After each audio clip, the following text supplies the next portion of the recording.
Child and Dependent Care Credit ပါဒီ credit ကကိုယ့်အိမ်မှာအသက်73နှစ်အောက်မိခိုတဲ့သူတွေရှိတယ်ကလေးတွေရှိတဲ့မိသားစုတွေအတွက်ကလေးထင်းကကုန်ကျစရိတ်ကိုကာမိအောင်လို့ပေးထားတဲ့ credit မျိုးစားပါ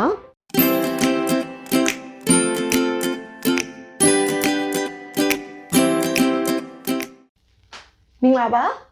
ခုချိန်မှာကျမတို့ကနှစ်တစ်ကိုရောက်ရှိလာပြီဆိုတော့တိတ်မကြခင်မှာAmerican ဆိုရကိုအခွန်ပေးဆောင်ရမယ့်အချိန်နဲ့ကြောက်လာပြီဆိုရင်မမားပါဘူးအခွန်ပြန်အန်းငွေကိုရနိုင်တဲ့သူတွေကတော့အခွန်မြင်မြန်ဆောင်ဖို့ကိုစိတ်ကူးနေကြပေမဲ့ငွေပြန်ပေးရမယ့်သူတွေကတော့ခုချိန်မှာကြောက်နေကြမယ်ထင်ပါတယ်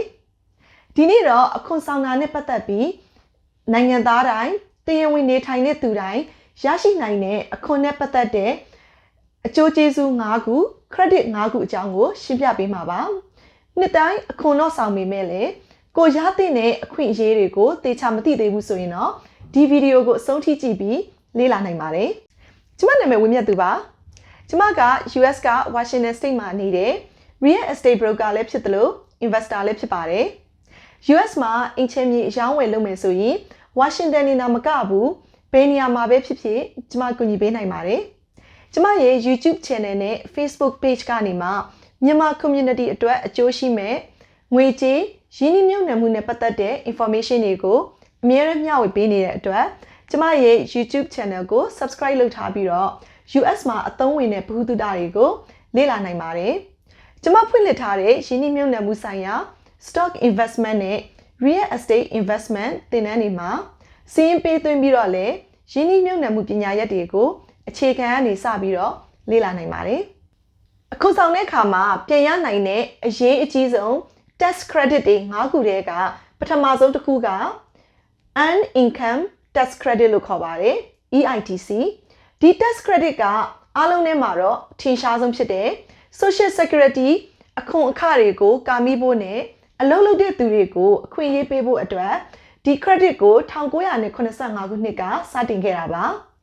ဒီ EITC ဆိုတဲ့ credit ကိုဝင်ငွေပမာဏနဲ့ဆုံးဖြတ်ပြီးတော့အခွန်ဆောင်တဲ့သူရဲ့အခြေအနေပေါ်မူတည်ပြီးတော့ single လား married လားဒါမှမဟုတ်သားသမီးတွေ dependent တွေရှိတဲ့သူလားဆိုပြီးတော့အဆင့်ဆင့်ခွဲခြားထားပါတယ်။သူ့ကိုရရှိဖို့ကမိသားစုစုစုပေါင်းဝင်ငွေရဲ့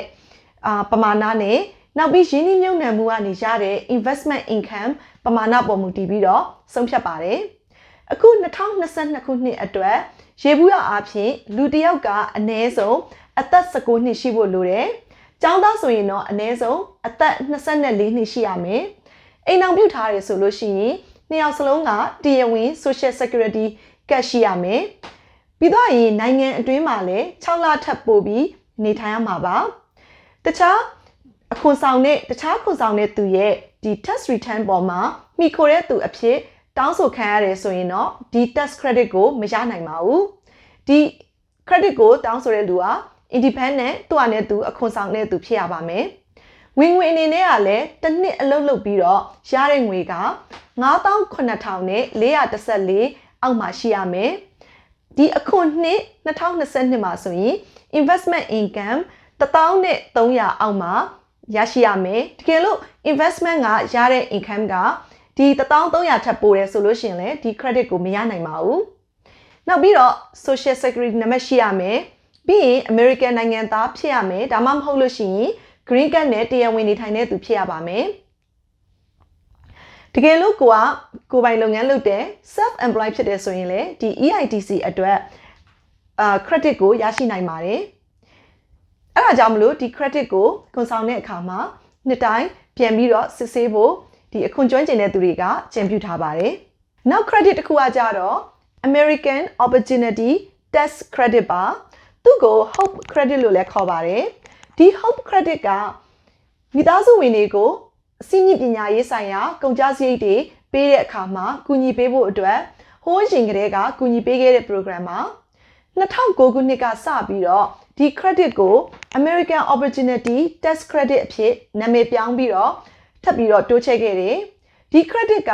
အထက်တန်းလွန် high school ပြီးသွားတဲ့အခါမှာ college ပညာရေး၄နှစ်အတွက်အသုံးဝင်ပါတယ်အဲ့တော့ဒီ credit ကိုရှောက်ထားတဲ့သူကရရှိနိုင်တဲ့သူက adjusted income 8000ရဲ့အောက်မှာရှိရမယ်တယောက်တည်းခွန်ဆောင်တဲ့သူဆိုရင်တကယ်လို့2ယောက်ခွန်ဆောင်တဲ့စုံတွဲတွေအတွက်ဆိုရင်တော့36000ရဲ့အောက်မှာဝင်ငွေရှိရပါမယ်အဲ့ဒါမှဒီ credit ကိုအပြည့်အစုံရရှိနိုင်မယ်တကယ်လို့ကိုယ့်ရဲ့ဝင်ငွေကပို့ပြီးတော့8000နဲ့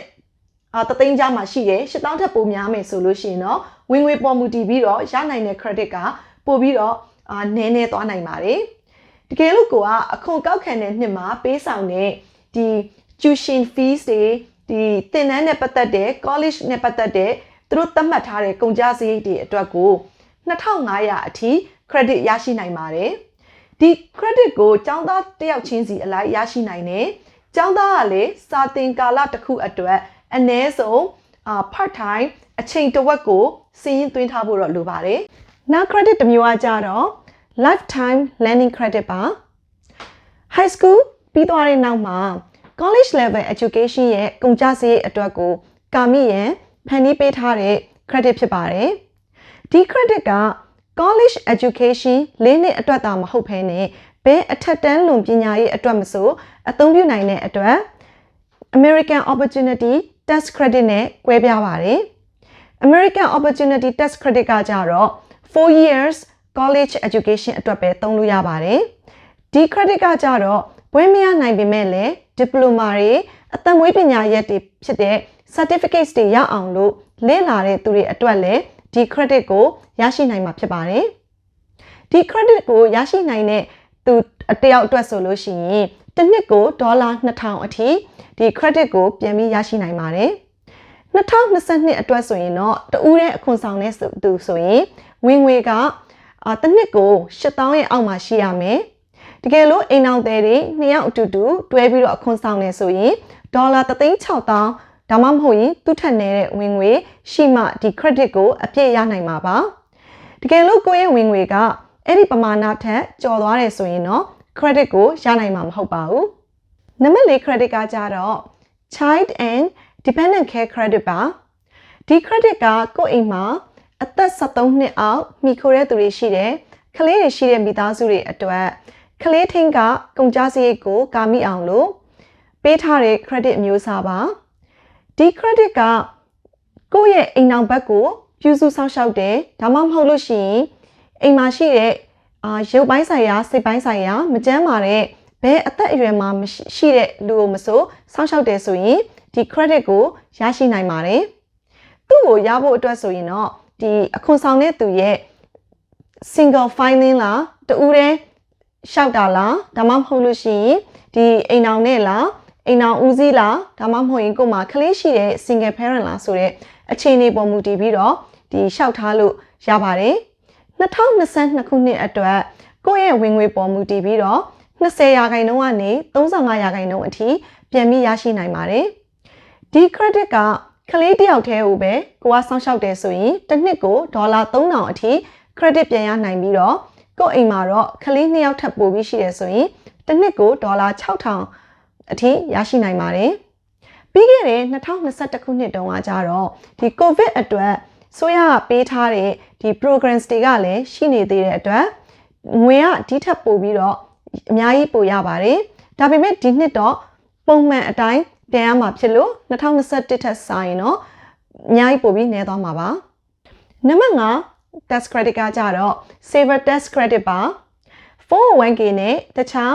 retirement plan ကဲ့သို့ဒီပင်စင်စုငွေနဲ့သက်ဆိုင်တဲ့စုငွေတွေမှာ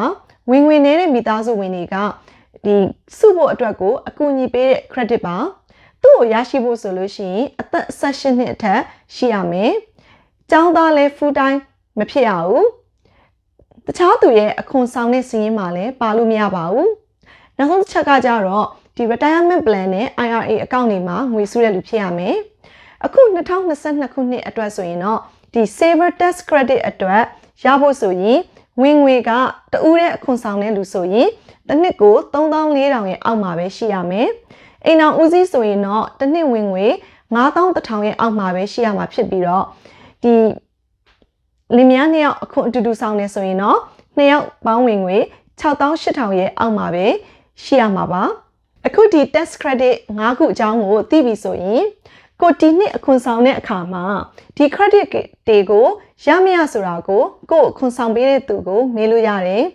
ကိုရဲ့အခွန်ဆောင်တဲ့စာရွက်ကိုလည်းတေချာနားလည်ထားဖို့လိုပါတယ်တော်တော်များများကဒီအခွန်ဆောင်တာကို credit ပြန်ရတာကိုပဲသိပြီးတော့ဘာကြောင့်ပြန်ရလဲဘာကြောင့်ဒီအခွန် return ငွေတွေပြန်ရလဲဆိုတာကိုနားမလည်ကြဘူးဒီ tax return ဆိုတာက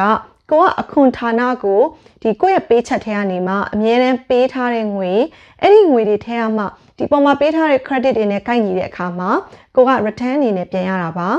အဲ့တော့ကိုကစတဲ့ကပေးထားတာမရှိဘူးပေးထားတာနည်းတယ်ဆိုရင်တော့ပြန်ပြီးတော့ရမှာမဟုတ်ပါဘူးခုဆိုရင်တော့ဒီဗီဒီယိုလေးကဒီမှာဒီအခွန်ဆောင်တဲ့အခါမှာတည်တင်တည်ထိုက်တဲ့ဒီအရေးအကြီးဆုံး tax return 5ခုအကြောင်းကိုသိပြီးလို့ထင်ပါတယ်တကယ်လို့ဒီဗီဒီယိုကနေမှကိုယ့်အတွက်အကျိုးရှိတယ်ဆိုရင်အောက်မှာ comment လေးရေးပေးခဲ့ပါအားလုံးကျေးဇူးအများကြီးတင်ပါတယ်နောက်တစ်ပတ်ဗီဒီယိုကြရင်တွေ့မယ်နော်